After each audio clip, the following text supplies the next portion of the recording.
How's it going, YouTube? Coming to today with another video, and today, guys, what the brand new is going to be Ycs Bologna. We're going to be talking about the ban list. We're going to be talking about the new news in Yu-Gi-Oh, talking about the future of the format, what we'll be seeing post the Crbr format. There's going to be a lot to talk about, and I really hope that you're all excited for that, because I've been getting a lot of questions about what we're going to be seeing coming forward, and I'm telling you right now, there's going to be quite a bit of change. So, if you haven't already checked my sponsors over on Imperium, Dragonshield, Gem, Cloud, RW, or Grimoire, check them all out down below in the description. I'm in my new studio, by the way. This is amazing. My studio is fantastic. If you haven't seen pictures of it, it's on my Instagram, it's in my Discord, it is on my community tab, YouTube, it's on Twitter.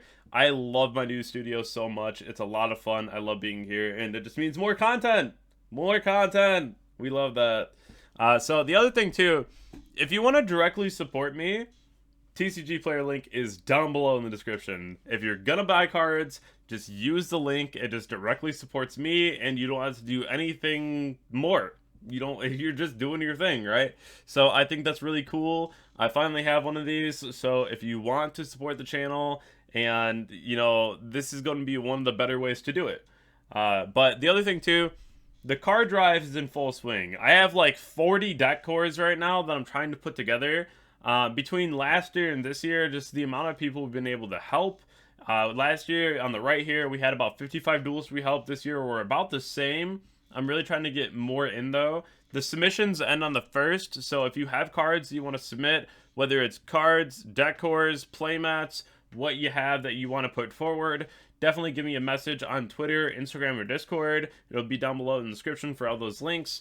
And then go ahead and send in what you want to send in, and it will get sent out to those in need. I call card shops across America, and I ask them if they have players that really do need the support, and then we send them cards so they can get their own experience going. It's very exciting. As you can see on the left here, there's some really cool deck cores that are going to be sent out. Yes, one's Runic's done, I'm sorry. But, it's what we got, and that's something where it's going to help somebody be able to play, at least for a bit. There's also 2 Orcus cores down there, too, which is very exciting, because we have the new support coming soon. But I do hope that you enjoyed today's video. Without further ado, let's hop right into it. Now, the winner of the event was on the Musket deck. And this is very cool, very similar to like Dinka Bui's, where he was playing like the Kashtira Fiendsmith, and now this is like the Musket Fiendsmith, but both lists played like a ton of hand traps. And it's both very similar in concept. This one has a very small engine for the Musket cards, which is very interesting, like cut a lot of them. And it's mostly more of like a pure Fiendsmith with a very small Musket engine, which is understandable. There's just so many different ways you can play the Fiendsmith cards, and I really do think that Fiendsmith and Yubel went up as Fuwa started going into a lot of the side decks. Some people were still maining it, but it started becoming a little less popular, and then a lot of people also kind of wrote off things like Yubel. The Fiendsmith cards are like, they're not that good, they're playing into Fuwa, they're playing into the Perilia, they're not doing as good as they could be. And that gave these decks a lot of room to be able to perform, just because a lot of people weren't really expecting them. A lot of people's lists were really geared toward beating things like Fire King Snake and Snake Eye alone. Snake Eye didn't make it to the top 8. And it was crazy, because the tournament started off with the biggest percentage being Tenpai. The top cut had the biggest percentage of Snake Eye. Top 8 came around, there is no Snake Eye to be found, which is pretty cool. I like to see that. And even seeing a lot of different card options here, like the Gamma and the Deltas. Again, just hand traps. So we're seeing a lot of things like Droll. Droll and Nibiru. A lot of people said on my hand trap video that Droll and Nibiru were going to be awful next format. Y'all were coping, and I told you so. That's just one thing where if someone says that a hand trap's going to be good, sometimes just understand why. Because, like, cards that say Effect Veiler on them that have always been good this format are not good next format. And cards like Droll and Nibiru, the cards that you said wouldn't be good next format, are already a staple 3 of each in everyone's deck list for next format. Those cards are busted, especially Droll. And I thought that was kind of crazy, especially in, like, Malice. People were like, oh, we don't care about Droll.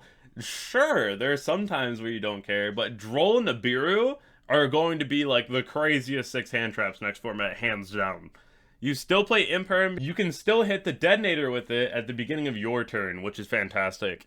But Veiler's is not that good. It seems very lackluster right now. It's something that we don't really like in general, at least the general consensus in deck lists that I've seen so far.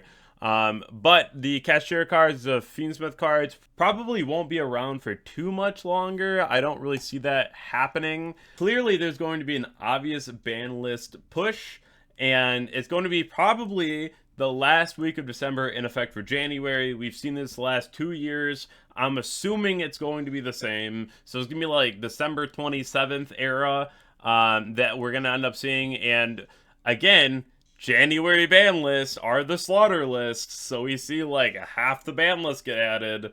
So I'm not really thinking anything too different is going to happen this time, to be honest with you. Stay away from these cards. Do not pick these up. Do not buy them. Do not buy the decks that are associated with them. I would not recommend it. Kieran's probably going to 1. Flamebird is probably getting banned. Chandra's probably going to 1. Yubel is probably going to 1. Wanted's probably going to 1. Unicorn's probably getting banned or put to 1.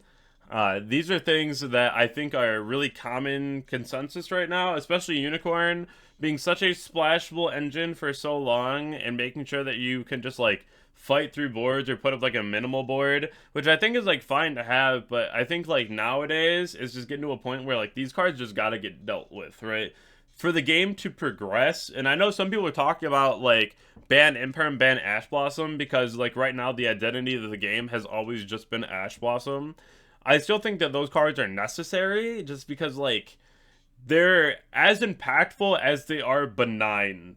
Where it's like, if somebody ashes me, I'm not like, oh my god, who plays Ash, right? Like, no, everyone plays Ash. You can expect it, you know what's going to be there. It's in everyone's deck list. It's very good. Same with Imperm. And it's one of those things where I think that's okay. But whenever you have engines that are splashed in, also, historically, Konami just hates engines that are splashable like that.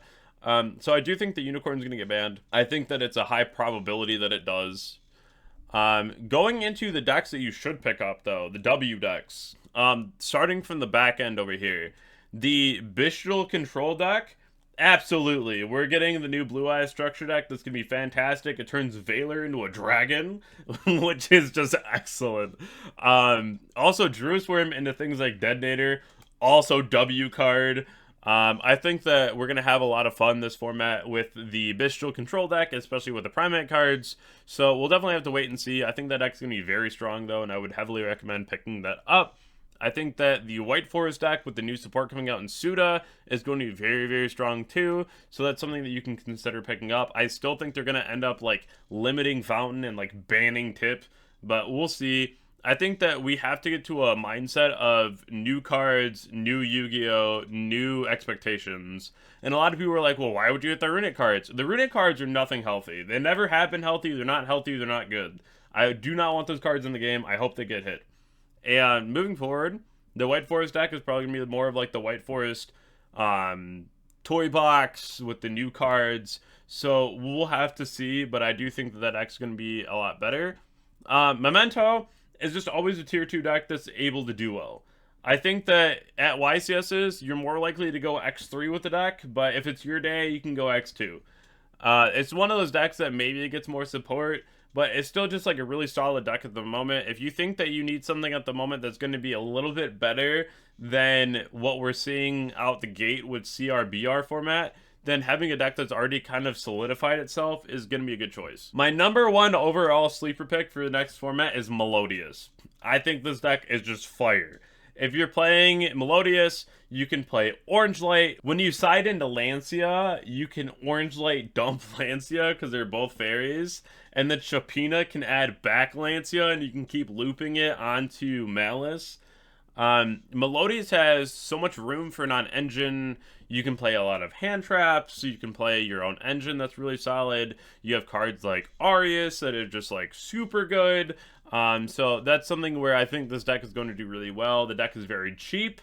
Again, I don't really foresee this deck getting hit on any kind of a ban list either. So definitely go ahead and pick up Melodious while you can right now, because if it gets like really good in value and it's a really good deck, we'll start seeing certain cards pop up again as far as being really expensive.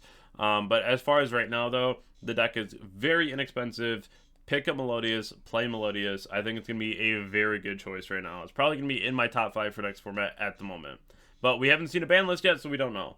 But these are the things that I foresee happening moving forward.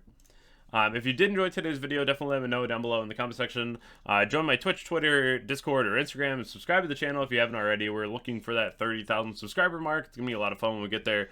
Again, if there's other videos you want to see moving forward, let me know. There's a lot of different things to talk about in this format, especially moving forward into crossover breakers, just because there's gonna be a lot of different tech options and a lot of different decks that kind of pop up out of the woodwork. A lot of people are looking at like Goblin Biker. Don't play that deck, please. Don't play that deck. It's so bad. But beside that, I hope that you all have a wonderful night. I'll catch you all in the next video. Thank you.